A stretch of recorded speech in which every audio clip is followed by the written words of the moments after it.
우리는 흔히 새로운 사람을 만나고 새로운 환경에 놓이게 되면 우리의 삶 역시 이전과는 전혀 다른 신선한 궤적을 그리며 시작될 것이라 믿어 의심치 않습니다. 하지만 세월이 흐르고 삶의 경험이 켜켜이 쌓인 뒤를 돌아보면 우리는 소름 끼칠 정도로 일정한 패턴 속에 갇혀 있다는 사실을 발견하고 경악하게 됩니다. 만나는 상대방의 이름과 얼굴만 바뀌었을 뿐 내가 누군가와 관계를 맺고 갈등을 빚고 결국 상처를 주고받으며 마무리하는 방식은 10년 전이나 20년 전이나 놀라울 만큼 동일합니다. 왜 우리는 매번 비슷한 유형이 사람에게 자석처럼 끌리고 매번 비슷한 이유로 소모적인 논쟁을 벌이며 결국에는 역시 내 인생은 이래라는 비관적인 결말로 문을 닫게 될까요? 오늘 다룰 제12편은 우리 삶을 지배하는 이 지독하고도 질긴 반복의 역사를 파헤칩니다. 11편에서 다루었던 성격의 고착화가 관계라는 스크린을 통해 어떻게 현실로 상영되는지, 그리고 우리는 도대체 언제부터 왜 이토록 같은 방식으로 살아왔는지 그 근원적인 기원을 추적해 보겠습니다. 이것은 단순한 습관이나 취향의 문제가 아닙니다. 우리 무의식 깊은 곳, 가장 어두운 구석에 각인된 관계의 설계도와 생존의 각본에 관한 이야기입니다. 지금부터 그 설계도의 첫 페이지를 정밀하게 넘겨보겠습니다. 정신분석학의 창시자 프로이트는 인간에게서 발견되는 기이한 현상 하나를 포착했습니다. 바로 반복 강박이라는 개념입니다. 이는 자신에게 고통을 주었던 과거의 충격적인 상황이나 결핍된 관계를 무의식적으로 현재에 다시 재현하려는 역설적인 심리를 말합니다. 상식적인 수준에서는 도저히 이해가 가지 않는 대목입니다. 뜨거운 난로에 데웠다면 다시는 근처에 가지 않는 것이 생물학적 본능인데 왜 우리의 영혼은 과거의 나를 태웠던 그 뜨거운 불길 속으로 다시 걸어 들어가는 걸까요? 그 이유는 우리 뇌의 원초적인 부분이 행복이나 즐거움보다 익숙함을 더 높은 가치로 치부하며 그것을 곧 안전이라고 착각하기 때문입니다. 어린 시절 부모로부터 충분한 정서적 지지와 따뜻함을 경험하지 못한 사람은 어른이 되어서도 자신을 무시하거나 차갑게 대하는 배우자나 친구를 선택하곤 합니다. 그 관계가 객관적으로 고통스럽고 파괴적이라는 것을 머리로는 알면서도 그 고통의 질감과 온도 자체가 너무나 익숙하기에 낯설고 다정한 관계보다 오히려 기묘한 편안함을 느끼는 비극이 벌어지는 것입니다. 우리가 지금까지 같은 방식으로 살아온 첫 번째 이유는 바로 이 익숙한 불행이 주는 기만적이고도 달콤한 안정감에 중독되어 있기 때문입니다. 낯선 행복으로 나아가는 모험보다 아는 지옥에서 버티는 것이 뇌 입장에서는 에너지가 덜 들기 때문입니다. 이러한 굴레는 우리가 의식적으로 거부하기 전까지는 결코 멈추지 않는 운명의 수레바퀴와 같습니다. 뇌는 변화를 거부하는 가장 보수적인 기관임을 우리는 잊지 말아야 합니다.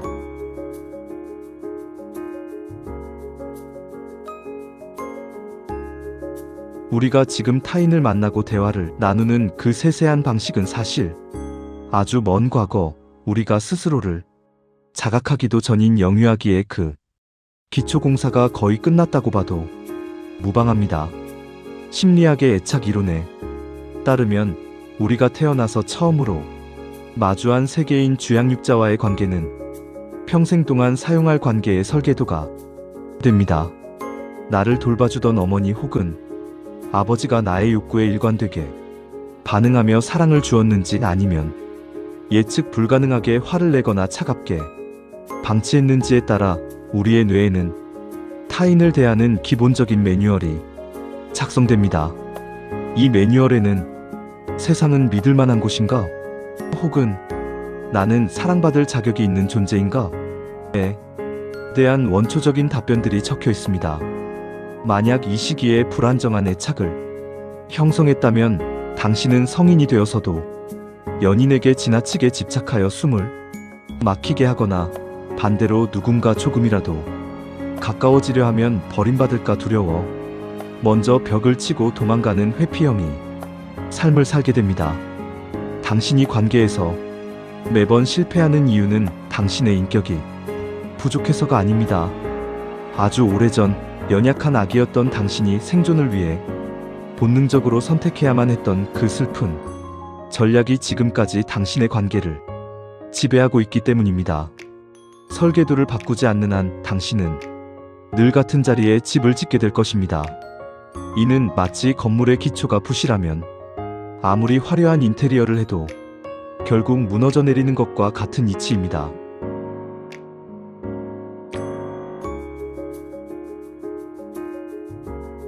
교류 분석 이론의 창시자인 에릭 번은 모든 인간이 인생 초기에 이미 자신의 일생이 어떻게 흘러갈지에 대한 거대한 인생 각본을 스스로 집필한다고 주장했습니다.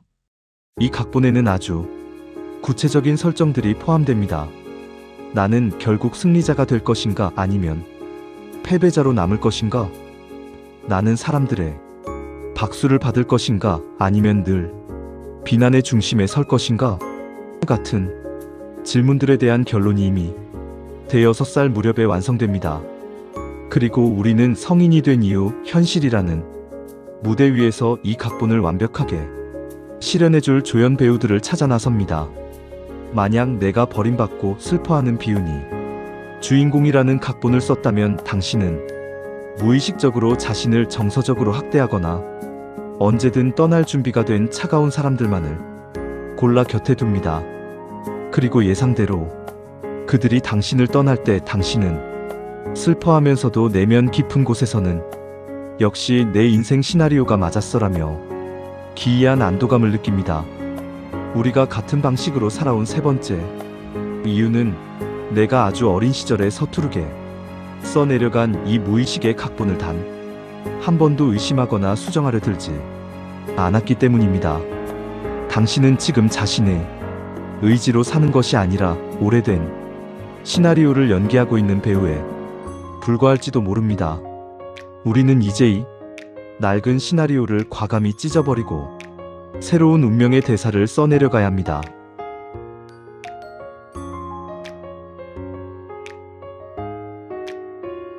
우리는 사춘기 시절 부모를 보며 나는 절대로 저런 식으로 살지 않겠다고, 절대로 부모님처럼 소리 지르며 싸우지 않겠다고 피를 토하듯 맹세합니다.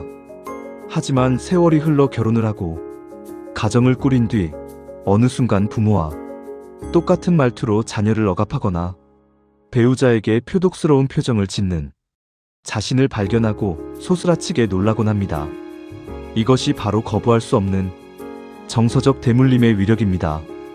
우리는 부모가 갈등을 해결하는 방식, 스트레스를 조절하는 태도, 감정을 표현하거나 억제하는 모든 기술을 마치 모국어를 배우듯 자연스럽고도 완벽하게 흡수했습니다.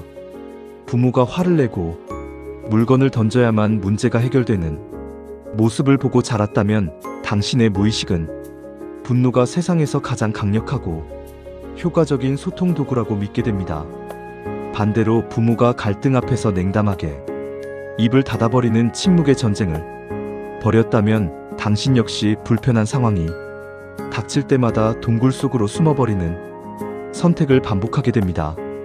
우리가 같은 방식으로 살아온 네 번째 이유는 우리 집안 대대로 내려온 이 보이지 않는 불행의 유산을 거부하거나 청산하지 못한 채 대물림되는 가업처럼 충실히 이어받아 수행하고 있기 때문입니다. 이 보이지 않는 사슬을 끊어내는 것은 오직 깨어있는 자의 몫입니다.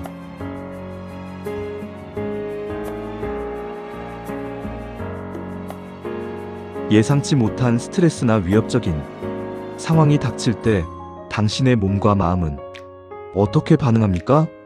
누군가는 상황을 유머로 넘기려 애쓰고, 누군가는 차갑고 논리적인 말로 상대를 제압하려 하며, 누군가는 다짜고짜 상대방을 공격하며 방어막을 칩니다. 이러한 방어 기제는 우리가 극심한 불안으로부터 자아를 보호하기 위해 무의식적으로 선택한 생존 시스템입니다. 문제는 이 시스템이 너무나 정교하고 빠르게 자동화되어 있어서 우리가 선택이라는 의식적 과정을 거치기도 전에 이미 몸이 먼저 반응한다는 점입니다. 과거 어느 혹독한 시절에는 이 방어기제가 당신의 영혼을 지켜주었던 훌륭한 방패였을 것입니다. 하지만 환경이 바뀌고 만나는 대상이 바뀌었음에도 불구하고 여전히 그 낡고 녹슨 방어기제를 고수하고 있다면 그것은 더 이상 당신을 지켜주는 보호막이 아니라 당신을 외부 세계와 단절시키는 차가운 창살이 됩니다. 우리가 같은 방식으로 살아온 5번째 이유는 낡은 방어기제가 즉각적으로 선사하는 그 짧고 강렬한 안도감에 중독되어 더 성숙하고 지혜로운 새로운 반응을 시도해볼 용기와 기회를 스스로 박탈해왔기 때문입니다. 이제 이 낡은 방패를 내려놓고 맨몸으로 진실과 마주할 용기가 필요합니다. 낡은 방어기제는 당신을 지켜주는 척하면서 사실은 당신의 성장을 방해하고 있습니다.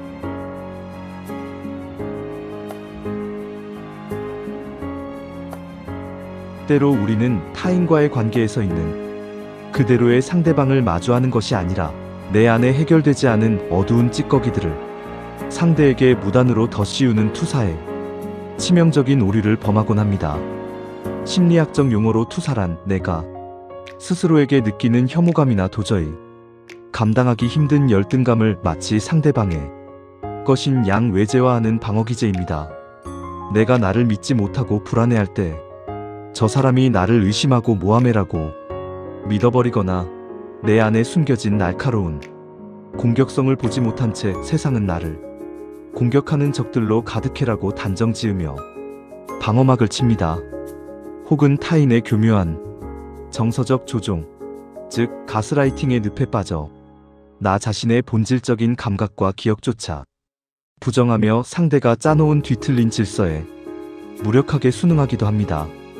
이러한 왜곡된 렌즈를 끼고 세상을 바라보는 한 관계는 언제나 상처를 주고받는 비극적 전쟁터이거나 나를 서서히 말려 죽여가는 차가운 감옥일 수밖에 없습니다. 우리는 타인이라는 거울을 통해 나 자신의 추한 그림자를 정면으로 응시하는 것이 너무나 고통스럽고 두려운 나머지 거울 자체를 비난하거나 깨뜨려버리는 방식을 반복적으로 선택해왔습니다. 우리가 지금까지 같은 방식으로 살아온 6번째 이유는 내 안의 심연을 들여다볼 용기가 없어 타인을 악역으로 설정하고 나는 영원한 피해자로 남으려는 비겁한 무의식의 시나리오 속에 안주했기 때문입니다. 타인의 얼굴은 사실 당신의 내면을 비추는 가장 정직한 거울임을 직시하십시오.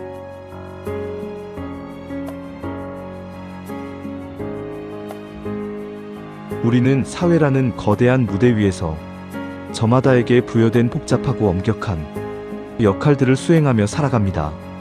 누군가의 효성 지극한 자식으로, 책임감 넘치는 부모로, 혹은 냉철한 직장 상사나 순종적인 부하 직원으로서 말입니다. 고대 그리스 연극에서 배우들이 썼던 가면인 페르소나는 진정한 자아를 보호하기 위한 사회적 외벽이었습니다. 하지만 문제는 시간이 흐를수록 이 가면이 우리의 부드러운 살점과 단단히 유착되어 나중에는 무엇이 가면이고 무엇이 진짜 내 얼굴인지 전혀 구분할 수 없는 지경에 이른다는 것입니다.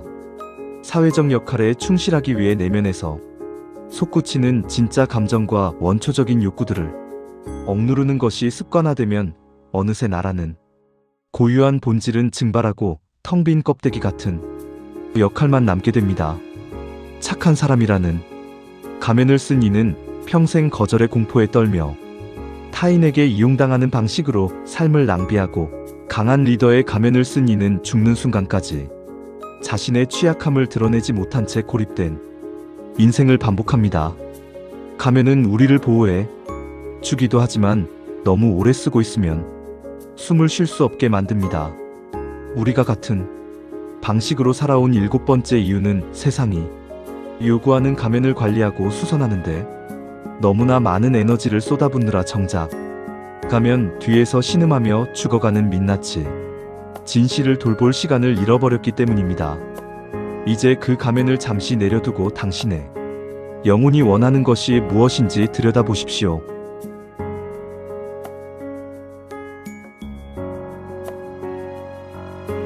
인생의 행로를 바꾸는 근본적인 변화는 일종의 내면적 혁명입니다. 그리고 모든 혁명에는 뼈를 깎는 고통과 눈물, 그리고 극심한 혼란의 시기가 따르기 마련입니다. 우리의 무의식은 아무리 비참하고 고통스러운 현실일지라도 이미 가본 익숙한 길을 걷는 것이 아무리 황홀해 보일지라도 가보지 않은 낯선 길을 개척하는 것보다 생존 확률이 높다고 판단합니다.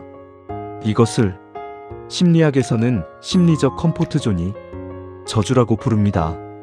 새로운 방식으로 대화를 시도하고 평소와 다른 감정 표현으로 사랑을 전달하는 행위는 뇌에게는 엄청난 양의 포도당을 소모해야 하는 중노동과 같습니다. 뇌는 이 막대한 에너지 소모를 본능적으로 거부하며 우리를 다시 과거의 낡고 편안한 패턴으로 거칠게 밀어넣습니다. 그리고 귓가에 끊임없이 속삭입니다. 지금 이대로도 충분해. 바뀌어봤자 힘들기만 할 거야 라는 달콤한 유혹으로 우리를 주저앉게 만듭니다. 우리가 같은 방식으로 살아온 8번째 이유는 변화가 선사할지도 모르는 해방의 환희보다 변화가 동반하는 공포와 수고로움을 견디지 못해 스스로 진화의 사다리를 걷어찼기 때문입니다. 변화는 고통스럽지만 변화하지 않는 고통은 우리를 서서히 죽게 만듭니다.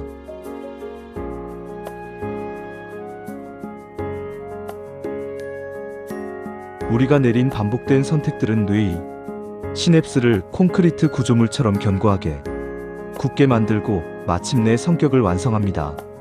그리고 이 완성된 성격은 타인과의 상호작용이라는 역동적인 관계 속에서 하나의 거대한 운명의 수레바퀴를 가동합니다. 내가 먼저 상대방에게 차가운 벽을 치면 상대방 역시 방어적인 태도로 차가웁게 반응하기 마련입니다.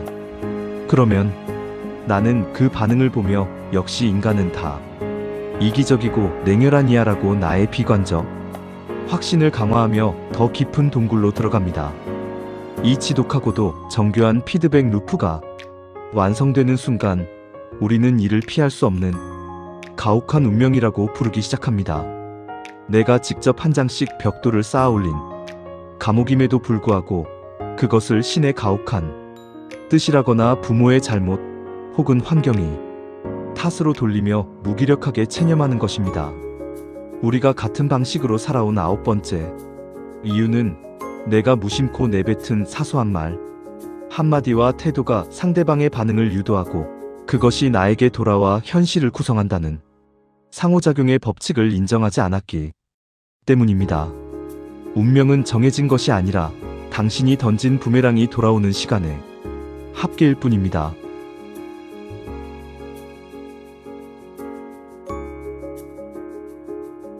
이제 이 지긋지긋하고 질긴 반복의 사슬을 끊어낼 결정적인 결단의 시간입니다. 그 방법은 오직 단 하나, 깨어있는 자각뿐입니다. 내가 지금 이 순간에도 과거의 낡고 찢어진 각본을 무의식적으로 연기하고 있다는 사실을 알아차리는 것입니다. 자각하는 그 찰나, 그토록 강력했던 무의식의 각본은 마법처럼 힘을 잃고 흩어지기 시작합니다. 아, 내가 지금 아버지가 했던 독서를 내 소중한 자식에게 되풀이하고 있구나. 아, 내가 또 상처받을까? 두려워서 먼저 손을 내미는 대신 등 돌려 도망치고 있구나 라고 소리내어 분명한 문장으로 선언해 보십시오. 자각은 칠흑 같은 어둠을 단숨에 몰아내는 빛과 같아서 깊은 곳에 숨어있던 무의식의 패턴을 수면 위로 끌어올려 무력화시킵니다. 그리고 그 다음 단계는 뼈가 시리는 어색함과 두려움을 정면으로 마주하는 직면입니다. 평소와는 180도 다른 선택지를 의도적으로 꺼내드는 모험을 시작하십시오. 화를 내야 할 타이밍에 깊은 숨을 내쉬며 침묵해보고 도망쳐야 할 타이밍에 용기 있게 멈춰서서 내 솔직하고 취약한 속마음을 정중하게 말해보십시오. 이러한 직면은 뇌의 시냅스에 새로운 길을 내는 가장 강력한 도구가 됩니다. 그 한 번의 위대한 낯선 시도가 당신의 새로운 인생을 여는 첫 번째 새벽 문장이 될 것입니다. 반복은 강력하지만 자각하며 저항하는 인간의 의지는 그보다 위대합니다. 우리는 언제든 다시 태어날 준비가 되어 있어야 합니다.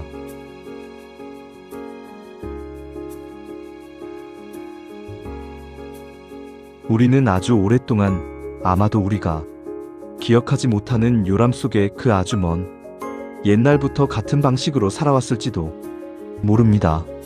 하지만 과거가 현재를 구속하고 결정할 수는 있어도 당신의 고귀하고도 무궁무진한 미래까지 마음대로 유린하게 내버려 두어서는 절대 안 됩니다. 당신에게는 바로 오늘부터, 아니 지금 이 순간부터 전혀 새로운 방식으로 대화하고 새로운 방식으로 타인을 사랑하며 오직 당신만의 새로운 역사를 써내려갈 신성하고도 양보할 수 없는 권리가 있습니다. 어제까지의 당신이 무의식의 손에 끌려 써내려온 비극의 각본은 여기서 마침표를 찍습니다. 내일부터 시작될 당신의 인생 제2막은 당신이 직접 펜을 들어 창조해 나갈 경이롭고 찬란한 신작입니다. 처음에는 조금 서툴고 말도 안 되게 어색하며 남의 옷을 입은 듯 불편할지도 모릅니다.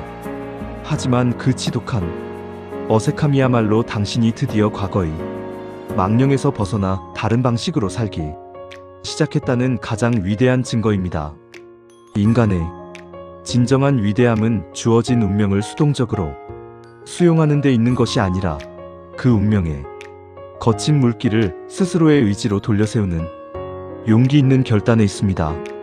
실패할 자유, 다르게 행동할 자유, 그리고 과거의 나를 기꺼이 배신할 자유를 스스로에게 허락하십시오. 당신은 더 이상 과거의 포로가 아닙니다. 이 모든 변화의 노력은 당신의 영혼을 깨우는 가장 숭고한 투쟁이자 삶을 향한 예우가 될 것입니다. 다음 시간에는 이 새로운 선택이 우리의 뇌 구조를 어떻게 물리적으로 재편하고 삶의 기적 같은 변화를 일으키는지 그 여정을 떠나보겠습니다. 오늘 당신이 용기 내어 찍은 변화의 점 하나가 당신의 인생 전체를 뒤바꿀 거대한 파도가 되어 돌아올 것입니다. 당신의 새로운 삶은 바로 지금 이 순간의 결단에서 다시 시작됩니다. 이 변화의 여정은 당신이 과거를 딛고 일어서는 순간 비로소 완성될 것입니다. 새로운 시작을 축복합니다.